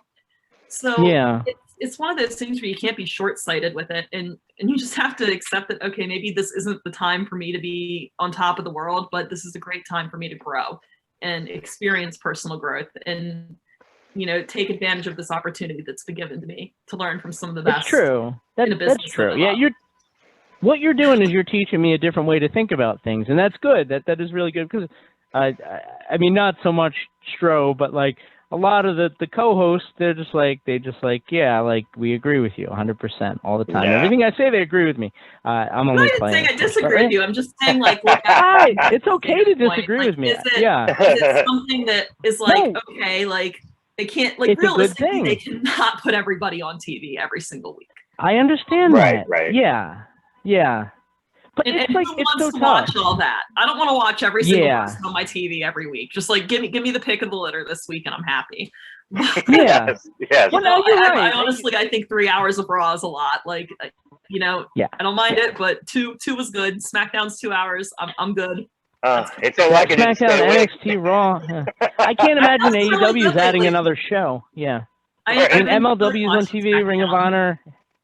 It's too much. Oh my gosh! When I first got into Ring of Honor, you had to get the DVDs. Like there was no YouTube. There was no stream. There was no HD net. Like it was like there was no Ring of Honors on your tape trading station at 3 o'clock because Sinclair bought them. It was like tape trading pretty much. So I remember I'd like order DVDs and like sit in front of my big old blocky computer and watch like Samoa Joe and Bryan Danielson and stuff. You know. I remember when they first kind of made it to HDNet and all the tapings were in Philly all the time. I was like, this is like golden. Like, I just want to be here every week because this is amazing, you know? And because I hadn't seen a whole lot of it, you know, I had only read about it in the magazines and stuff. So it was definitely a really cool thing for sure. What's really interesting about social media too is like, you know, my trainers would always talk about when they were coming up in the business, how they used to get in the car and they'd work like 4 or 5 shows in a weekend. Does that really even happen these days? Do people ever work that much in one weekend? Maybe a handful of people do, but do you even need to? Because now, like, all you need to do is work one show, get a good photo or GIF, put it on your social media, and ride that momentum to the next week. You know, when they were coming up, like, they didn't have like high quality camera phones. Like, YouTube was just becoming a thing. Like, so it's like it was more about getting exposure. But it's like now you don't even need to do all that to get exposure. It's crazy how it's changed, right? Yeah. Now, do you ever like, as somebody who kind of is definitely a fan and grew up around it and loved it, and do you ever like wonder what it would be like to kind of grow up in that territory area where you're always traveling, you're going from town to town to town and never stopping? Nope. I will take the plush millennial wrestling mentality any day over grinding and dying, because that's what a smart person would do. like for me as a wrestling writer, like for me as a wrestling writer, okay, I got you. Like for me as a wrestling writer, like I always wanted to be Bill Apter. We worked a show in Nebraska, and we drove across Iowa to go to Nebraska. It was like me and Kaylina Keene and Valentina Loca, two other amazing female talents from Black and Brave. And I was in the car and I was just in the back seat and I was like looking at my cell phone, you know, playing the game, whatever. And I'm just like, oh man, there was a time when people were doing this where they did not have Candy Crush. They didn't have maps. Right. What did you do driving for 6 hours if you didn't have anything to occupy you? Well, I'm just saying. I had that realization where I was like, huh. Okay. You know, like the times really have changed. Even with like the party lifestyle, right? Like I feel like I meet more people in wrestling nowadays who are into like fitness and like holistics and like supplements and like eating a clean diet and like not drinking and not doing a bunch of crazy drugs and like not hitting the strip club, like going upstairs and reading a book. Like it's not that we're a bunch of nerds these days, but I feel like people it's just the way definitely it is. have prioritized taking care of their bodies more, which that's a good fundamental change as well too, you know?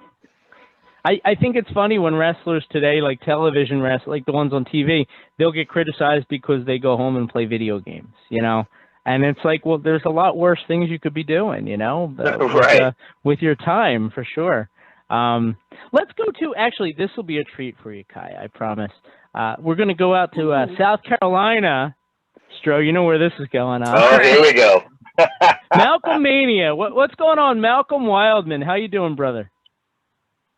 Hey, Brady, I wanted to ask, has Rat Boy been on yet? He was on earlier. Please keep it clean. They hate each other. I just wanted to know, how did his meeting of the minds go with Eddie Munster or Butch Patrick? I mean, I forgot to ask him. 1313 Mockingbird Lane and was Spot the Pet. Was he the referee? Did they meet the celebrity death match? I don't know, brother. That, you know? I forgot to ask him.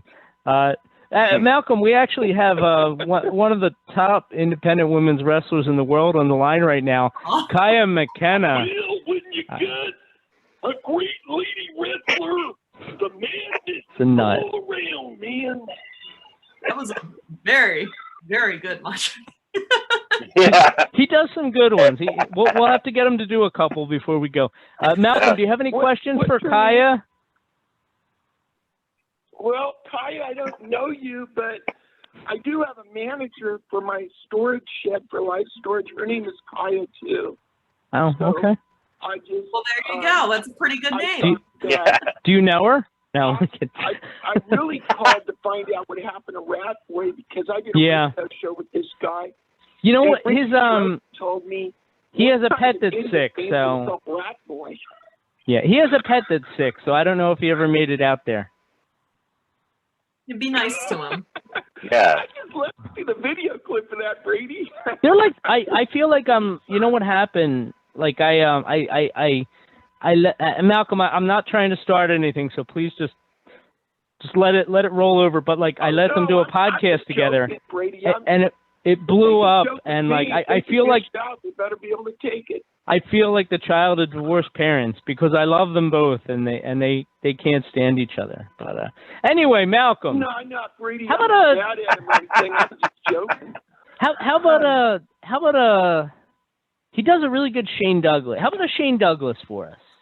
Yeah. He's a really good Shane Douglas. Well, you want a Shane Douglas, Oh, man. jeez. I want the 24-inch punch, brother. Oh, that's Hulk. I thought you were doing Shane Douglas. But, if you mess... Okay, I'll do one for Kaia. What you gonna do when Monkamania runs wild on you, brother? I ain't gonna do nothing. I'm gonna let it happen. You're a wrestler. I want you to know this, Kaia. I don't know about your career, but I consider everybody. This you will soon. Hulkamania. Every lady and guy that has the guts to lace up a pair of boots and get the square circle, work out in the gym, give me the best performance as a fan they could give me.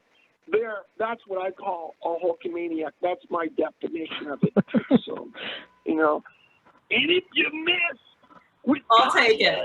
One of the greatest lady wrestlers around, come on down and get your ass franchised. He's great. Good stuff. Oh, Malcolm. Pleasure, brother. Yeah, Kaia, I'm going to be studying acting pretty soon. I'm 57. I'm not afraid to do this. I'm going to acting or drama class because I like doing the wrestling impressions. But Kaia, you wouldn't believe the idiots I attract when I'm doing these and the jealousy I go through. And I was at Fort Benning learning how to do Hulk Hogan in the Macho Man at Fort Benning in '93, just trying to be an 11 Bravo, and I end up doing he takes over everything. Yeah. I just, Brady, I just called in, because you're my best friend. I love you, brother. Yet, but you treat me with respect. Say hello to Stro. Say hello to Ray Bogus. How you doing, Ray? Kathy's there, whoever. Everybody's good. Everybody's good. I'm so tired of going to Raider games and yelling defense, and I got no voice left after 3 days. I'm hanging that up. And I just wanted to tell you, you normally have your guest, at 6:30 to 7, and then you got caught me off guard tonight, and I was waiting to hear Rat Boy, brag about his altercation with Eddie Munster. Yeah. Because he called him that last week. I was waiting to hear if Eddie smacked him or something. Not like that, brother. I was gonna say, did his parents name him Eddie Munster or Butch Patrick? Which one would you believe? It's like. All right, Malcolm. But Kaia, I don't know much about your wrestling career, but I will say I would honor you because I have respect for, like I said, for every male or female that laced up a pair of boots and got that squared circle and gave me the best match they could give me. And I'm just a fan. I'm not a wrestler. I'm not an actor or anything. But you guys are doing. He has a snake, though. I used to dream about doing in the '70s when I was a kid. I wanted to be Pat Patterson or Rocky Johnson, but it just wasn't in the cards. You don't ever say you're just a fan, though, because fans are so important to wrestling. And I think we all learned that lesson with the pandemic and not having fans at our shows. To me, being a fan is just as important as being a wrestler or being a commentator or a valet or a manager or any other part of this business. We need you guys. It's nothing without you. So don't ever say you're just a fan. You are a huge part of making wrestling successful. Well, Kaia, in May of '87, we moved, me, my brother, and my mom, we moved to an apartment in Citrus Heights. It's a little bit north of Sacramento.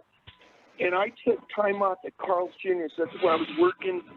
And I asked my boss, I wanted one night to go see a WWF event. And the main event was Hulk Hogan against King Harley Race with Bobby the Brain Heenan as his manager. And I was up in the third deck watching the Hulkster and just yelling my head off because it was my first time to see him. And I was living your best life. He's good like that. Oh, yeah. When I was a kid, my mom took us to a house show. I think it was 2003, so I was 13. And I got to see just a small little house show. I mean, I'm not from a big city, so it was small. and I got to see Eddie Guerrero wrestle Ultimo Dragon, and I just thought that was the coolest thing ever. And I Oh, not bad. Yeah. I was screaming my head off. It was incredible. Like, Kaia, was that a WCW match?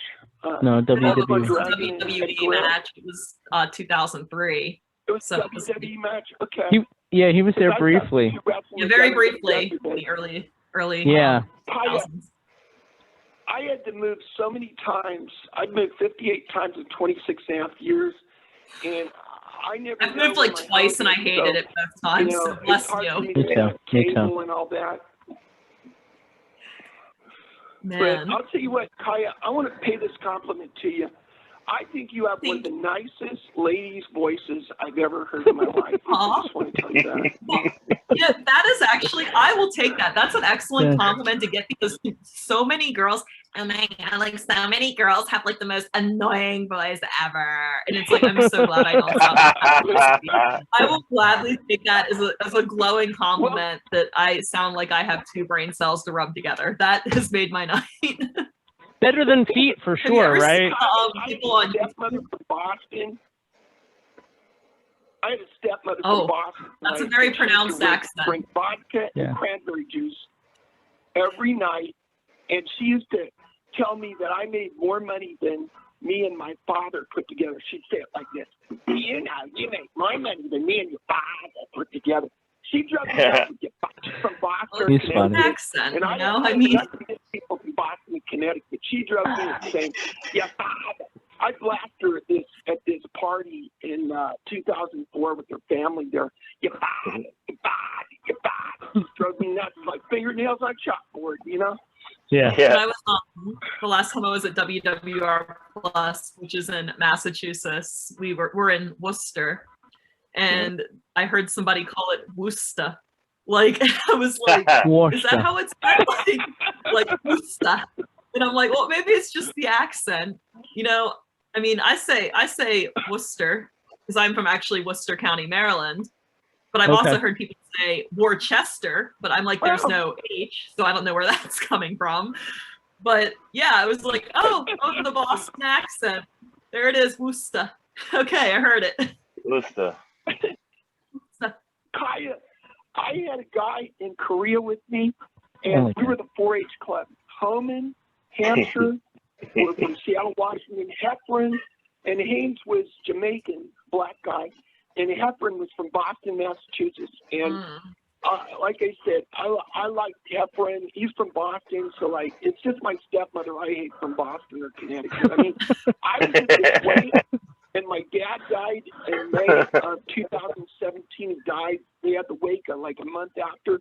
And we're in Concord, California.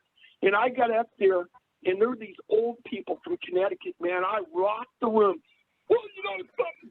My dad, Gilbert Wadman, the greatest World Wrestling Federation champion, is being inducted to heaven. I mean, there were old men there. Hearing aids popped out, man. It was so about it.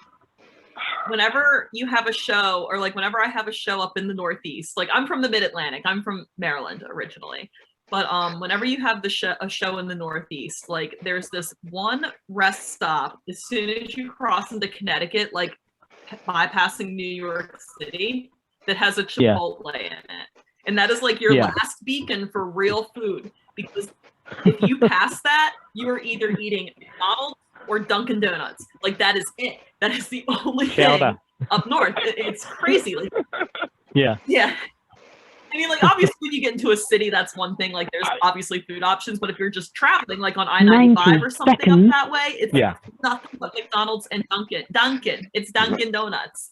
That's all there is. Yeah. And I'm just like, okay, I gotta stop here in Connecticut, like right here, and get some Chipotle so I can have an actual meal and not like donuts and cheeseburgers. You know, you go down south, and then it's not Dunkin' Donuts and McDonald's. Like south on I-95 is Waffle House is off every exit. So Waffle House. 60 seconds. You can disregard that time too. Girlfriend. Go ahead. In 1975, I was 11. She was 10 or 11, and we were in 6th grade. And I dated her because the guys made fun of her. She had freckles and she was ugly and all that. And I just talked to her. She's been a grandmother 4 times. Her name is Lori Hover. She lives in Clayton, New Jersey. And her birthday is next Wednesday on the 14th. And I'm buying her because after school we used to watch Batman together at her house or my mobile home or her mobile home in the park. I'm buying a statue from the Bradford Exchange. It's got Catwoman hugging Batman, Adam West, Julie Newmar kind of thing. So it says Batman Love Forever or something like that. Yeah. That's nice. 10 seconds. David Arquette's going to send her. She said she's a big fan, and so Dave's going to sign a special picture and send it to her for her birthday. Mm-hmm. So, yeah. Malcolm, on the way out, how about a Roddy Piper? I love his Roddy Piper. Well, Roddy Piper, Mr. T. Here's the guy that all the little children look up to.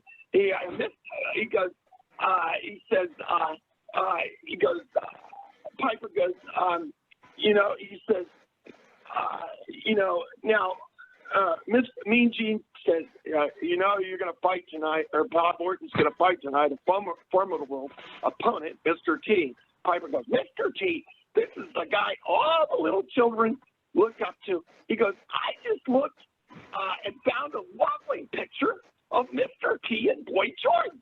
Now, that's the kind of guy I like. I mean, I told Roddy that and then 14 times and Roddy was laughing. That was good, And my favorite saying, Kaia, by Roddy Piper, I used to say it to him all the time. Just when they think they got the answers, I change the questions. Yep. Yeah. You definitely keep me on my toes. Love you, brother. Love you too, Brady. Love you, Papa Sco. Love you, Kyle. Love you too, Malcolm. Bye. We'll talk real soon, man. Bye-bye. All right, bye. He cracks me up. Oh, man. Yeah. Brother. So he is a good guy. He is a good guy. He's the kind of guy, if you're in a convention and he walks in, the mood just changes. You can just feel it because he's a bit of a yeller, in case you couldn't pick up on that. So, yeah. That's fine. You need people. He screams his promos. Quiet people, and you need people that can project. Yeah. He makes up for a lot of quiet people, so. But, yeah, no, I mean, listen, I think, yeah. I don't know, Stro, do you have anything for Kaia? We're pretty much in overtime now. Yeah. I just want to say it's been such a pleasure having you on the show tonight. You're really wonderful, and please continue to keep on being you. Never stop. Thank you. Yes, I will. I'm gonna ride this pony to the gate. Yes. I love it. I really do. So let's talk shows coming up. I mean, obviously you're pretty involved in the independent scene here in the 3-4 states in this area. So what do you have coming up aside from ECWA? I have Camp Leapfrog coming up on July 27th. That's going to be a fun show. Camp Leapfrog's great. It's not your traditional wrestling show. It's a little bit more tongue-in-cheek and fun. I'm not familiar with them. I'll have to check them out. You're not familiar with Camp Leapfrog? Okay, it's on IWTV. And it's I'm missing out. Pro Wrestling Summer Camp. But each event has like a storyline arc through it, so it's more like cinematic too. Like there's great wrestling, but it also has a good cast of characters. It's very refreshing and very light. It's good because there's a lot of seriousness in wrestling these days, and this is more. Definitely. I will look for that. Check it out.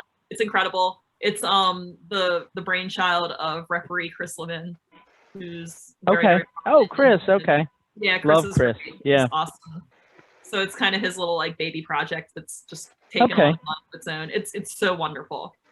So I have to get him back on. Yeah. Yeah. Haven't in a while. Let's see. I have WWR Plus in Worcester at White Eagle, and that will be a good show. So I'll be there. July 23rd in New York, I have Invictus Pro Wrestling, where I'll be challenging Vicious Vicky for her women's championship and that's the week before the Super 8. So I would love to take that title off of her and walk into the Super 8 with it. That would be pretty good. Yeah. So yeah, manifesting a big win there. This good witch would love a little gold for her altar. Put it right next to that Super 8 trophy. Just keep all that prosperity coming. Yeah, I got my little prosperity, my money frog here, and he's gold. He's gonna bring me lots of. Oh, he's adorable. Oh, that is cool. That is cool. I actually have a little. I have a little Yeti. He keeps me grounded. So. There you go. His name is Brutus. Very nice. So I have that. Nice. Well, I will be with GCW for homecoming weekend in Atlantic City. It's a doubleheader with JCW. They've brought back Jersey Championship Wrestling, and I believe we also have Tremont's School H2O running a show. Yeah. So great lineup. I know we have like 2 Scorpios wrestling Grim Reaper. It'll be a fun match. Lots of good stuff. Dave Prazak's coming by to do some commentary. All kinds of cool things happening that weekend. So I will certainly. It sounds like it. Doing the thing. Maybe being a little magical. You guys will have to stay tuned and see if I'm being magical or if I'm just doing the thing. Super 8 on the 31st. Super 8 on the 31st, obviously.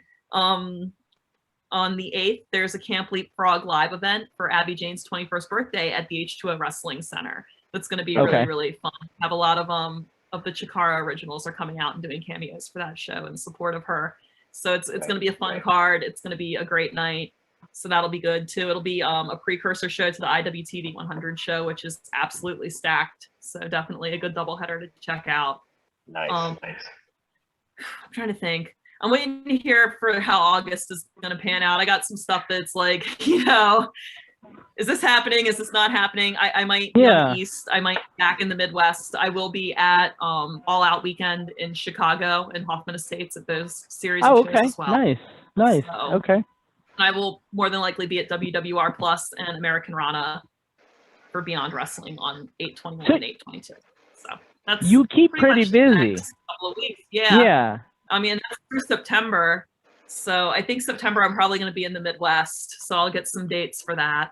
But it's so hard to travel's so expensive right now, and it's kind of hard as a wrestler because everything in wrestling is very last minute, which wasn't a problem when travel wasn't expensive. But now it's like you're finding out you're on shows like a week before the show, and it's like, oh, got to get a plane ticket, oh, got to get a hotel or whatever you might need for that weekend. It's just like it's not that easy to just pick up and go. No, it's outrageous. I had a rental car recently cost me $500 because I had a last booking and I had to fly in from the Midwest, so I didn't have my vehicle, and I was like, well, I still need a car to drive, and you know, I guess during the pandemic they sold off all the rental cars, so it's like forget getting a rental car for like $29 a day. That's a thing of the past. You can't get rentals at all, hardly. Oh, that's WrestleMania weekend. I had a rental WrestleMania weekend and I booked mine in advance, so it only cost me like $170, I think, for 5 days, but I got it like in advance. But the week of, when I went to pick the car up, they were charging $900 a day for a rental car in Tampa, not including the deposit. And I was like,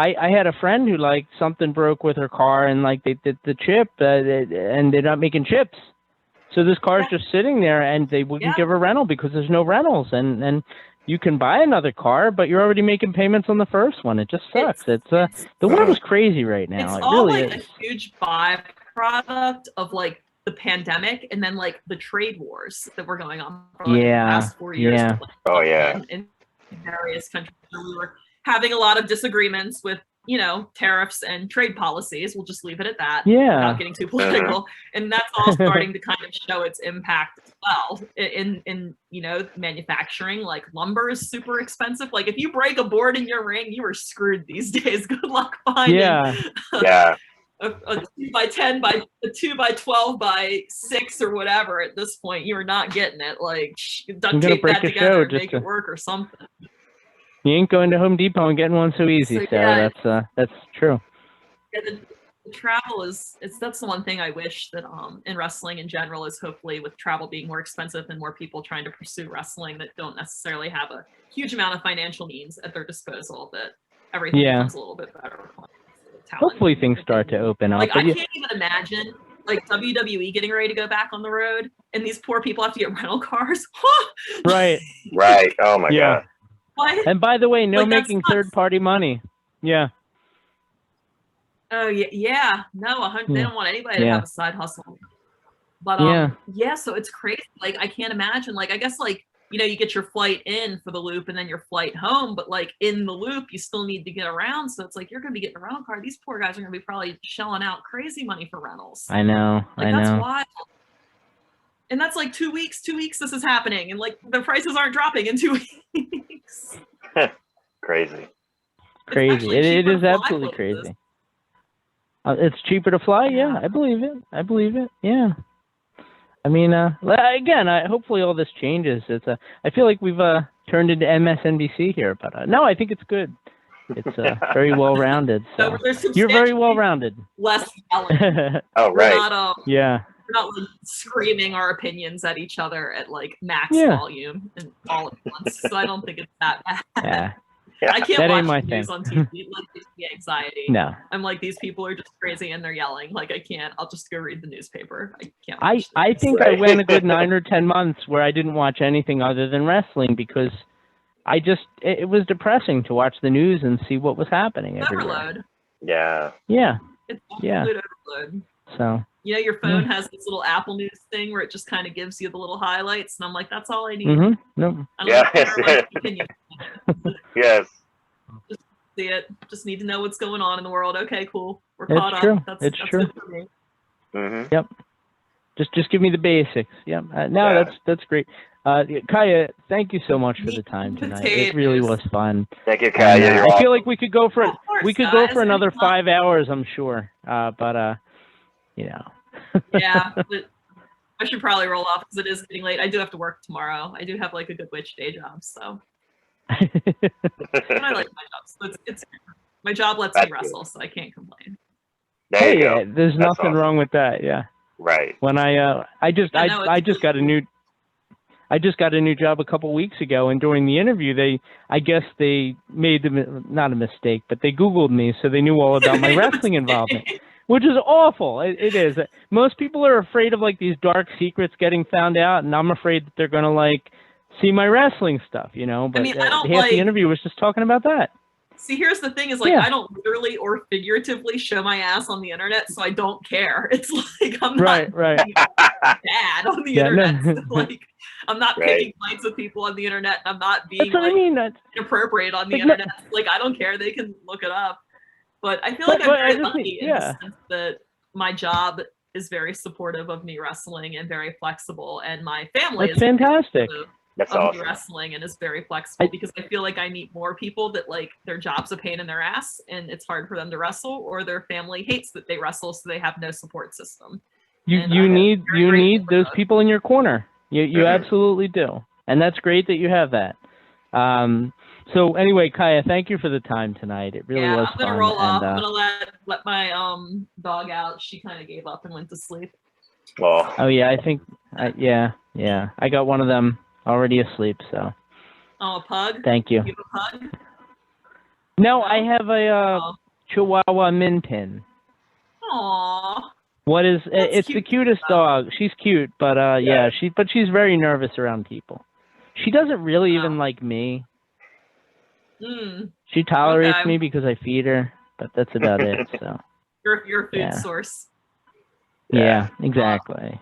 She likes everybody, especially people that pet her. So it's okay. And I love pugs. I do. So I just joined Pugaholics Anonymous on Facebook. So I've definitely exactly. All right, gentlemen. But, thank you so much for having me tonight. I'm glad I was able to give you a stop. Thank you, Kaia. Oh my God, you went above and beyond. It was great. So you're amazing. Well, and I'll see you in a couple weeks. Yeah, we have like these, we're on these shows, you're on these things, and like, you should promote it. You should do media for it. You should be happy to do it. That's part of the deal. Like, or maybe it's just because like I'm like such a wrestling nerd that I love the Super 8 and the legacy of it and all that. So I'm like, yeah, let's talk about it. Let's do it. Well, your passion shines through, so that's great. Well, that's good to hear. Well, I'm gonna grab some sleep. Yeah. Get ready for these big matches coming up.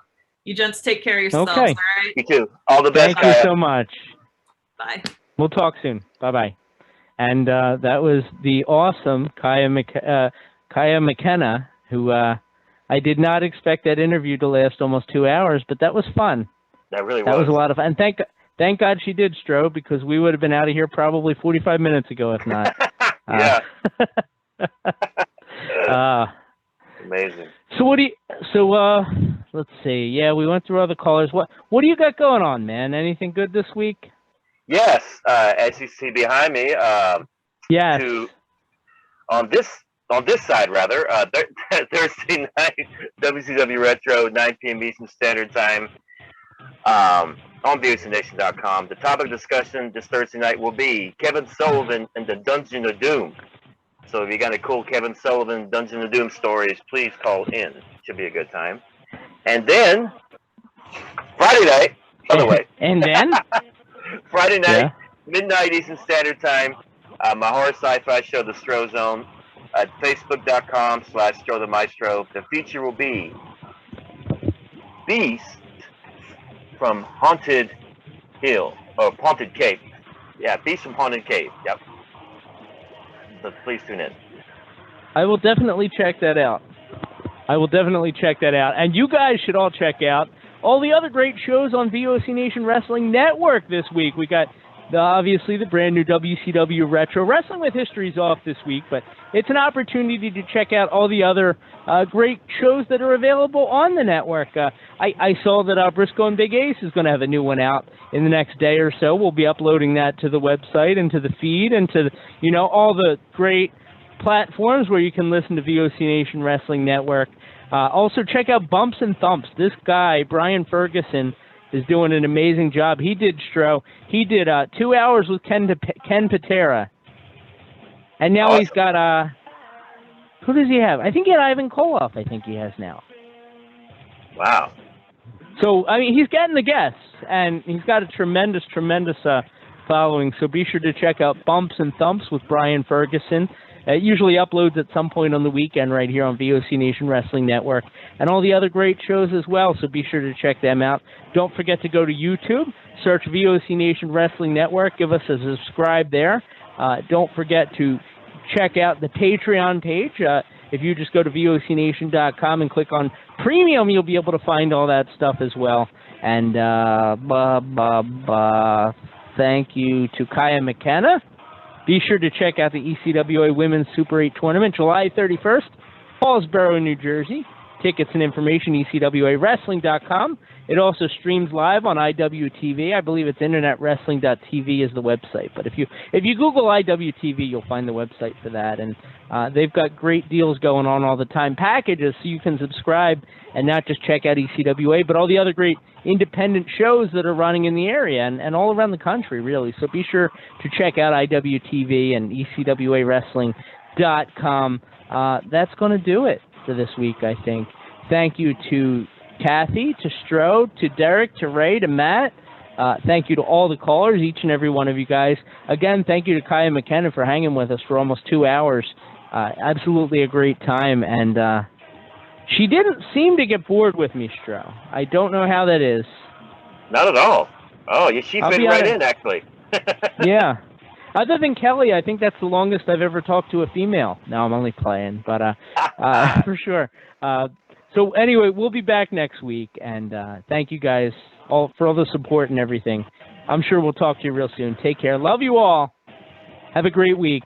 We'll see you soon. Bye-bye.